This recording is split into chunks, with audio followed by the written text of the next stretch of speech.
ए तू बरा आहेस ना? हा मी बरा आहे, पण मला ते जरा हे आलंय, हे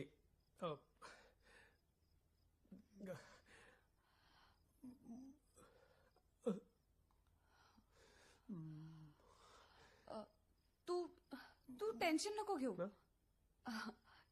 आपण घाई नको करूयात. घाई नाहीच आहे ना आपल्याला. नाही नाही, घाई आहे ना. अगं आताच, नंतर कधी? असं आपण दोघं, कोणी नाहीये, कधी ना? आताच शक्य आहे, नंतर कधी? पण ते कसं